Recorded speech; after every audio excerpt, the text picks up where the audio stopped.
What's up, guys? Coming at you from Shooter's Roost today.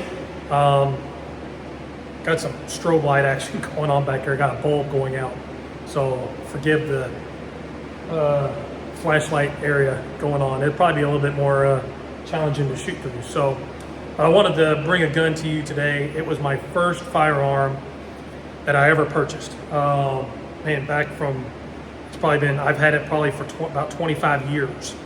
And it's been upgraded a little bit, but not much because they never really had to. And I fell in love with this firearm from the movie Lethal Weapon. When Riggs, he had that firearm that better than Danny Glover's little revolver 6-shooter had. And I fell in love with it, had to have one. And this is before the huge Glock phase, I guess you could say, or somewhat when it was getting ready to happen. That is my Beretta 92. Like I said, I've had this for years. I haven't shot it a whole lot. Like I said, it's my first firearm. So, that's before concealed carry, before I even carried or anything like that. But this thing has been around for decades. They've upgraded it from the 92 to the M9, but not a whole lot of change in detail. Because it's been superb. I mean, why change something if you don't have to? But it is a great firearm. It's, nothing plastic about it except for maybe the grips. Open barrel, double single action, it is empty. No magazine in it. So there's your single. It's once the slides back, it'll shoot like that, or with enough pressure, it'll draw the hammer back and shoot like that. But all in all, like I said, it's a very good firearm. It hasn't changed much. It's been used for before Glock took over military or police. This is what was used military for years and years, along with, and some probably still use it in law enforcement. Police officers had this as well. So, and I'll take you back and show you how long I've had this, because I got 2 magazines in this old carrying case, that plastic that it came in, of course, years and years ago. And both my magazines are only 10 rounds. So I know that they have more compatibility with firearm or with ammunition now. With magazines, you probably have 15 at least with the M9s or so, 17. But this is all I have. I probably need to go shopping for this to get a few more in there. But we're just gonna shoot a few of these, just break it out, dust, wipe the dust off, and see how it performs. So we'll get the magazines loaded, and let's fire away. All right, ready to go. Target's downrange. Let's load it up and see how it goes.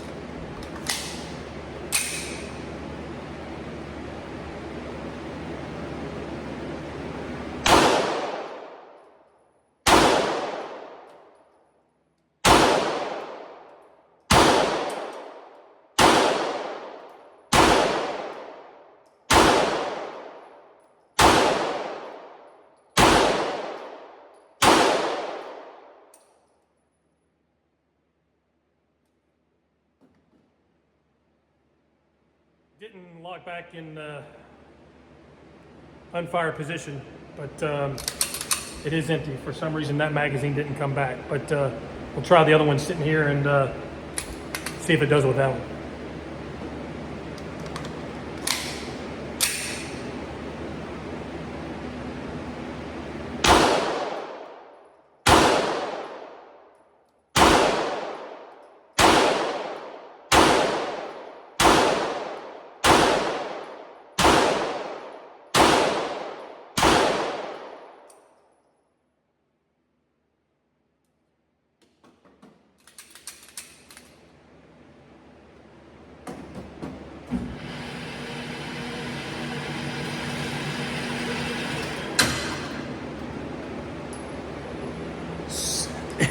it still shoots as good as it did 25 years ago. I mean, first time I've shot that in probably at least 10 years, probably. So that's just that feels awesome. Let me load up to a couple more mags and shoot again. But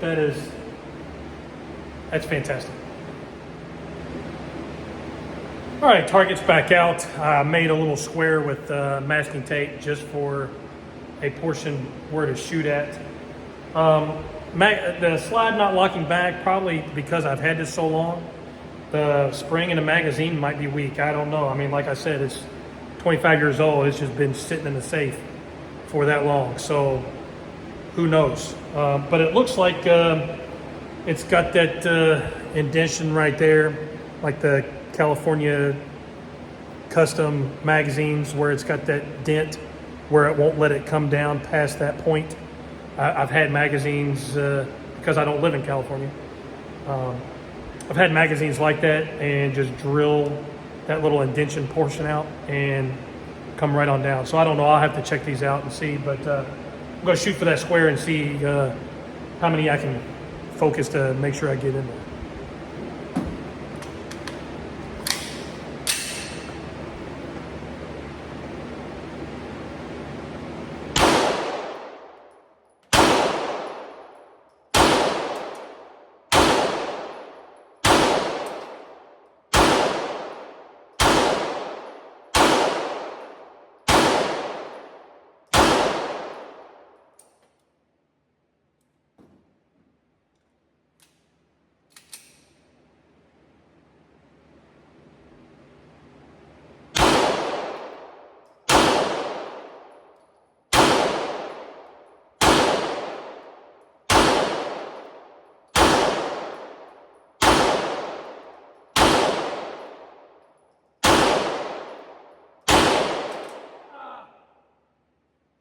That one did come back.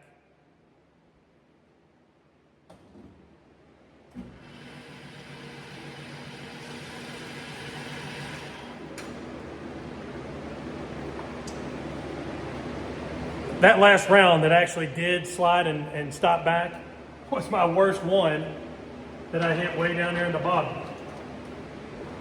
But all in all, out of the 20 I had, what'd you say, 18 and a half, we're good, we're in. I mean, all in that little portion circle or square.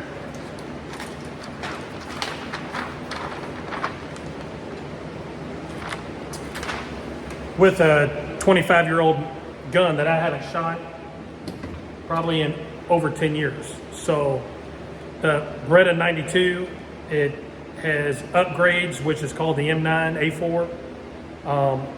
But this thing is still a solid firearm to own. I mean, it's just fantastic.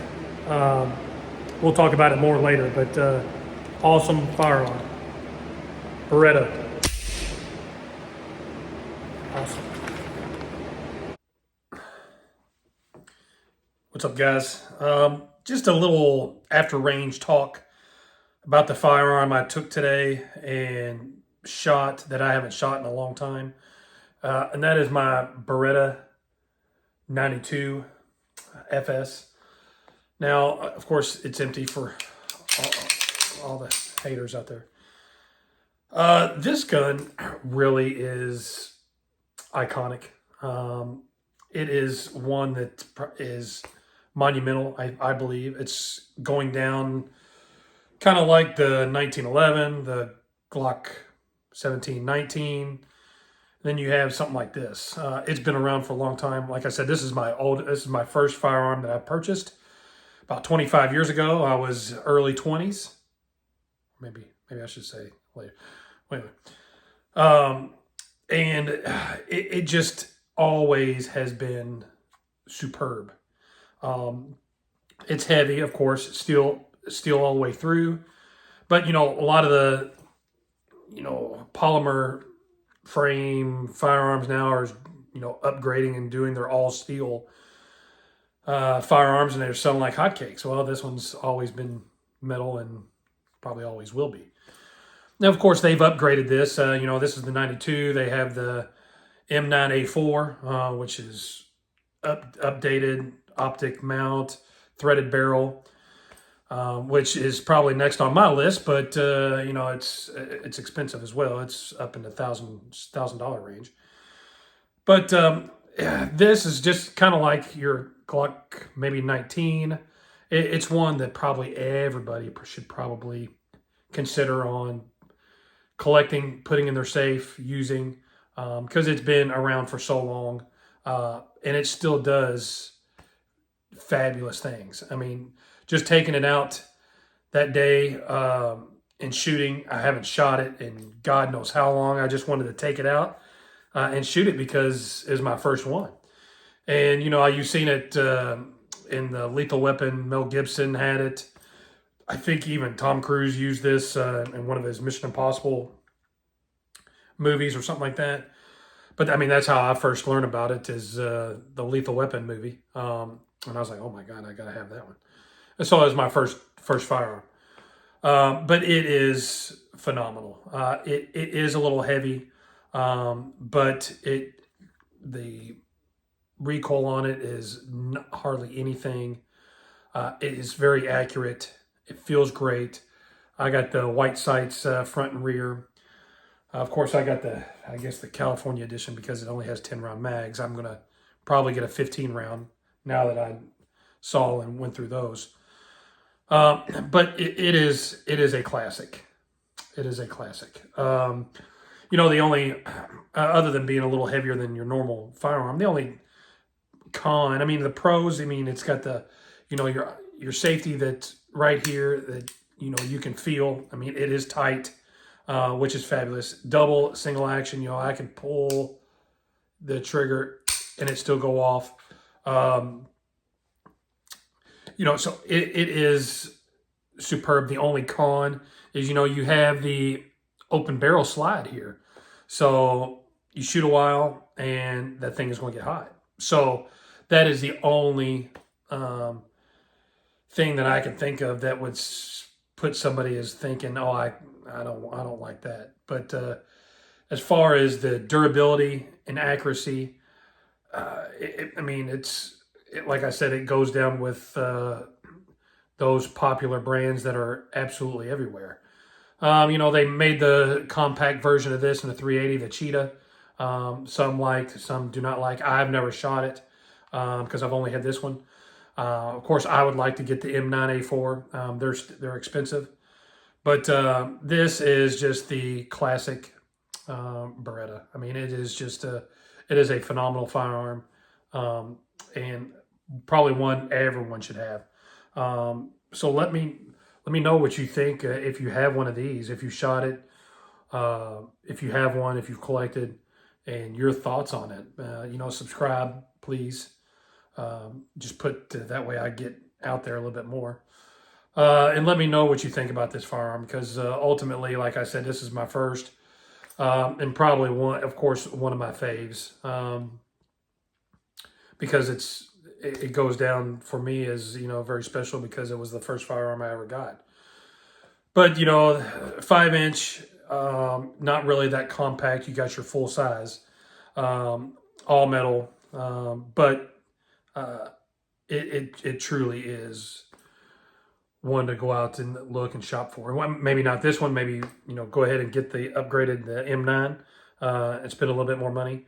But it is truly one to have. So let me know your thoughts and what you think about this firearm.